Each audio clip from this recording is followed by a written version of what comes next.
Vedare tinokuchingamidzai zvekare kune chimwe chirongwa pano paZim Facebook Secrets and Confessions.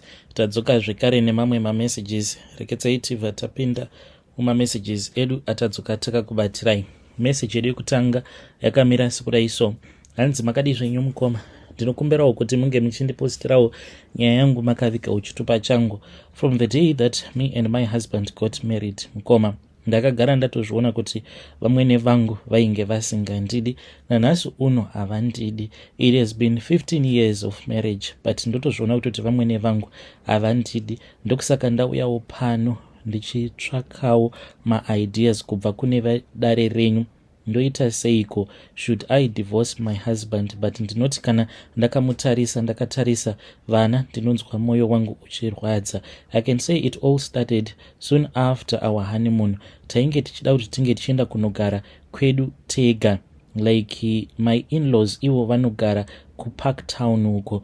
But ndainge ndakaudza murume kuti zviri nani kuti titsvake kwedu tega so that we can start our own little family. Then pano nepapo tozoitawo tichinoshanyira vana vamwene, because ndainge ndichiziva kuti zvinozokonzeresa mamwe ma-tensions, especially vanhu kana mukangogara makaungana, and considering the fact yekuti ndainge ndiine mamwe madzitete angu vainge vari ma-return soldier. Saka pakadaro panonetsa kuti apa vanenge vaine vana vavo vari kugara ipapo naivowo futi, even though vainge vachishanda each and every morning vachimukira kumabasa, but still mukoma, it was very difficult. I don't want to lie to you. Even hama dzangu dzainge dzakatonditi ndaisafanira kuti ndinge ndichizoenda kunogarako permanently. So mukoma, whilst I was staying under his mom's roof, everything just started to get so ugly between me and my mother-in-law. Vaigara vachingonditi, you are not good enough for my son. Hey, zvikadi.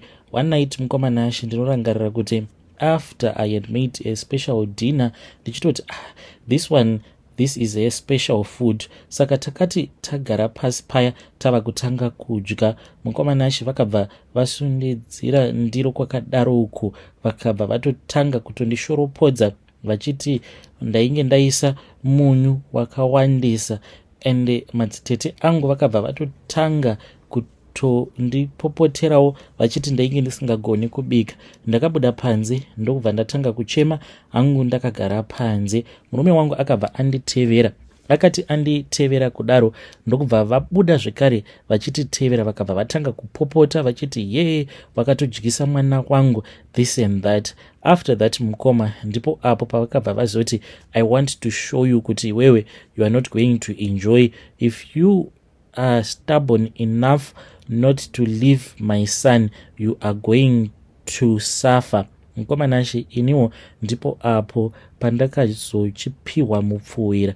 Ndakapiwa mushonga wemupfuwira ndisingatozivi kutoti vamwene vangu naivowo vanotoitawo zvekutoroya, ende nanhasi uno vanogara vachingondirangaridza kuti the reason as to why usingafanire kugara nemwana wangu, it is because wakamupa mupfuwira. Mukoma nashi ndakati ndapiwa mupfuwira uya nemuvakidzani wavo ndokubva ndazobikira murume wangu. Mukoma, ndakati paya ndava kunopakura, family yose vainge vagere muliving room as they were watching TV. Vamwene vangu vakangosimuka mukoma, vakabva vauya, vakabva vanditi ndinozviziva zvawanga uchida kuita, ndokubva vadzokera zvavo vakanogara pasi.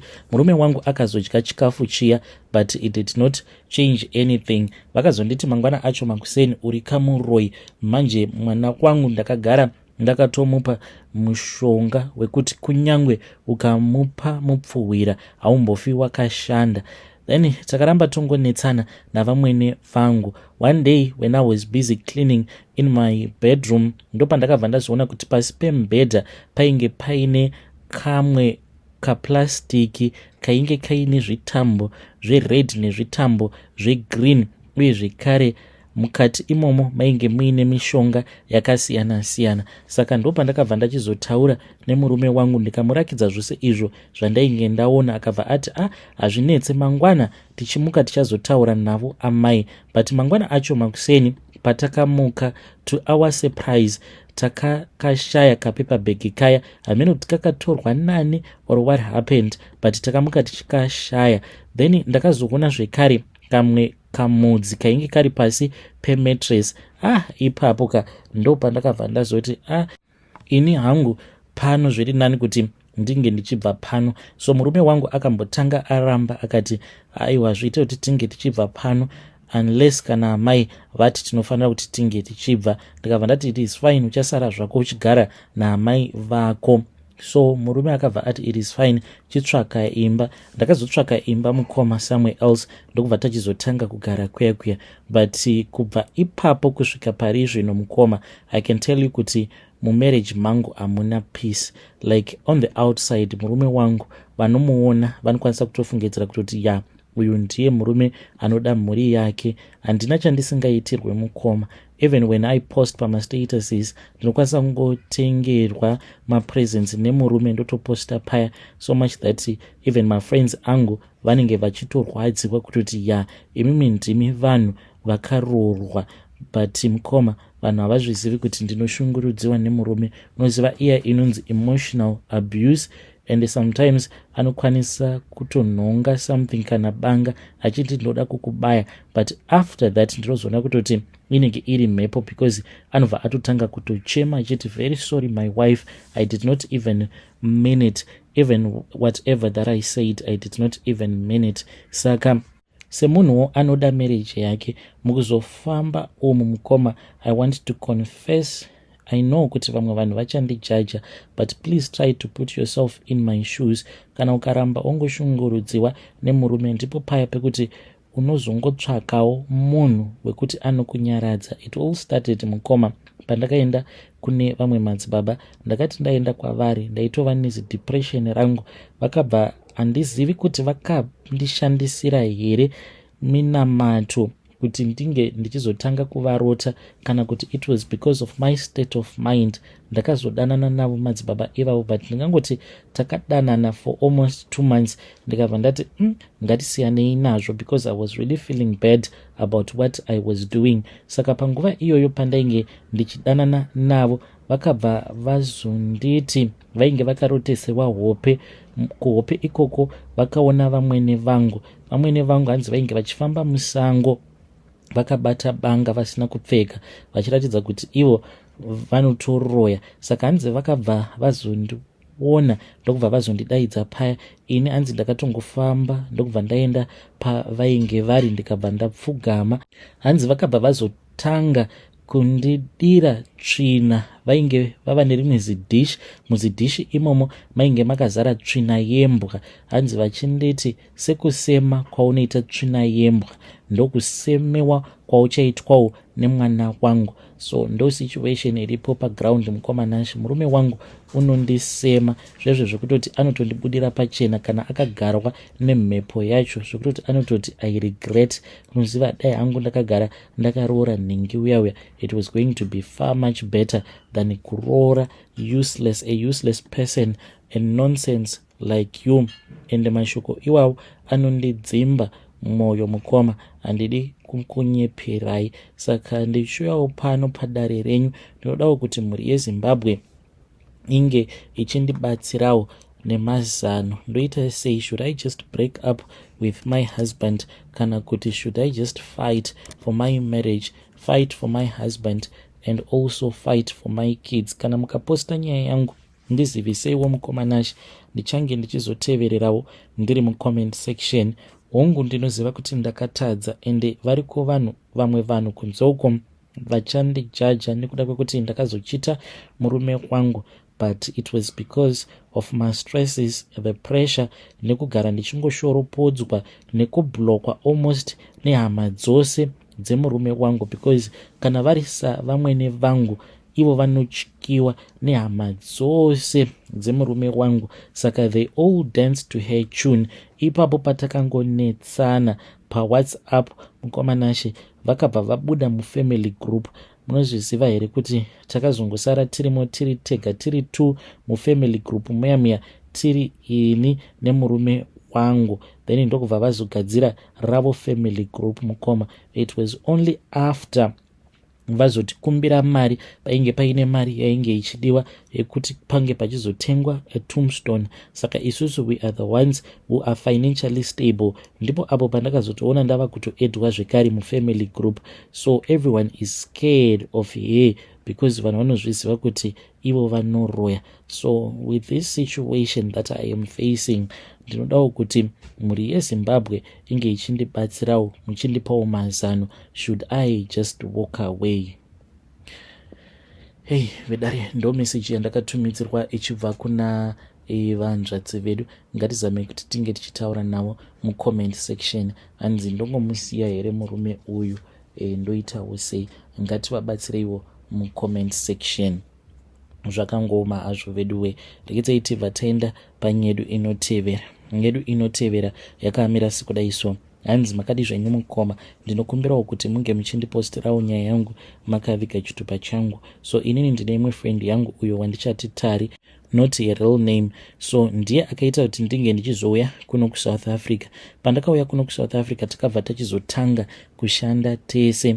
Kwamanashi, I want to confess to you kuti ndini ndakaita kuti Tari uyu ange achizodzingwa basa. Ende parestaurant ipapo pandakamuwana achishanda ndatova manager wepo, uye zvekare ndakazotosvika pakutororwawo neumwe waiter, but he is a white man, akazondiroora. Mukomanashi ndatova nepermanent residence munomu muSouth Africa, but iye hake Tari uyu ainge asingadanani naye murungu uyu. It is just that ndakangonzwa kuboyekana naye, plus semunhu ainge achindizivira madhiri angu. Kutoya kwandakaita kunoku kwandiri kuSouth Africa, ndakatofamba road yose ndichitorarwa nekuti kana mari yacho yainge isinganyatsokukwana. Saka ndaiva neumwe driver uyo wandaiziva, ndakangoenda kugaraji kwavo ndikabva ndamuudza, akabva anditi saka ndichatorara neweka, ndikabva ndati iri bho. Saka friend yangu uyu aindizivira madhiri angu akawanda. Ende pandakauya kunoku, because ndakamboita nguva ndisingashandi, saka ndaiti paya paanenge ari kubasa ndainge ndava kutoita zvekutotengesa muviri wangu paFacebook, vanhu vachitouya paya totoita zvemashort time zvedu, ndotobata kamari kangu. Saka one day aifanira kuti ange achizoshanda overtime, but ndokubva azokasika kudzoka kumba akatoona kuti ndainge ndakatobhukwa, tikabva tanetsana. So by the time paakazonditi kubasa kwavo painge kuchidiwa vamwe vanenge vachishanda mukitchen, I went there mukoma. Immediately the guy who married me akabva atongonditarisa akabva ati, you are the one that I have been waiting for all of my life. Saka murume wangu is a good Christian man, and I knew kuti if Tari was going to tell him kuti this is the path that I have once walked on, he was never going to agree, because ndainge ndichitodanana zvekare noumwe murume mulocation who was considered a gangster, aita izvozvo zvekupusha madrugs. Saka it was going to be a risk for him. At that time I was still deciding kuti ndoda murungu here kana kuti this colored gangster guy. So ndakabva ndaona kuti zvainge zviri nani kuti Tari uyu ndinge ndichimudzingisa basa, but ndainge ndisingadi kuti iye ange achizozviziva kuti ndini ndainge ndamudzingisa basa. Mukomanashi ndipo apo pandakabva ndazoenda kune imwe n'anga yechixhosa. Ndakati ndaenda kuya mukoma, ndikabva ndanoiudza nyaya yangu, ndikabva ndazopiwa mushonga uyu mukoma ndakaita patience. Ndainge ndichiuyisa pasi pepilo yake each and every night, ndaimutaimira kana arara paya, ndobva ndauyisa mushonga uya pasi pepilo yake. Hamene kuti zvinhu izvi ndakazviita kwemwedzi mingani, kuzonosvika ava kutanga kuita problem yekutemwa nemusoro, achingoti musoro wangu unota uchitemera mumaziso omu, zvikabva zvanzi ainge aine allergy. Mukomanashi akazotanga kurovha Tari uyu zvekuti akabva azonodzingwa basa. Saka akati adzingwa basa kudaro, ndaiva ndiine umwe mushonga wandainge ndakapiwa wainge uri wepowder uchiita kunge dota, so uri wegrey. Ndakabva ndanzi ndaifanira kuti ndinge ndichizomira ndakatarisa kuZimbabwe mushure mekunge zuva radoka, ndobva ndachizotanga kufuridza mushonga uya ndichidzinga Tari muSouth Africa ndichimudzinga ndichiti kuzodzoka kwako kuSouth Africa kuchanetsa iwe, ndichimushuvira zvose zvakashata. Mukoma ndakadana mhepo dzose dzekumadokero. Apa mukoma ndichita zvose izvozvo, Tari ainge atori mumba zvake achiti musoro wangu uri kurwadza, uri kutema. So after that Tari akabva azonzi nehama dzake aifanira kutoti ainge achitoenda kumusha. Akamboramba mukoma, but vakabva vazomumanikidza because ainge onyanyisa kurwara. Akati aenda kumusha mukoma akatomboita nguva achigara muhospital. Then kunoko zvinhu zvangu zvainge zvatondifaira, ndikabva ndazotosvika pakutororwa nemurungu tikatotanga kutofambira mapapers edu sezvandakaudzwa naSangoma vaya zvose zvakaitika. Mukoma vakatonditi kuiwe zvandatokuona watova nechitupa chemuno muSouth Africa. So it happened as if it was just a dream. Do I feel bad about it? There are days when I feel bad about it, but kana ndikaunzwa zvichinzi maforena wese ari kufanira kudzokera kumusha, I consider myself lucky because ndatova nemapapers emunomu muSouth Africa.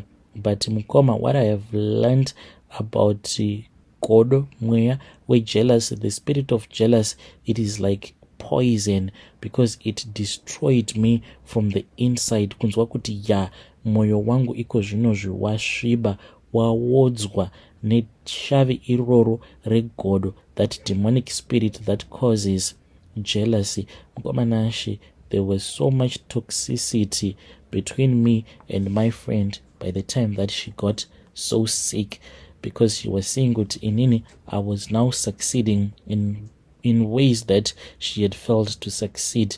I then took myself to school. Right now I am working as a manager and my life is hell damn good. I don't want to lie. Hey, vedare ndo message iyo yandakatumidzirwa ichibva kuna vanzvadzi vedu. Zvakangooma hazvo vedu we. Hanzi mweya wegodo unosvika pakuodza mwoyo wako nepoison. Zvakangooma hazvo vedu we. Ngatitaurei naye mwanasikana uyu mucomment section.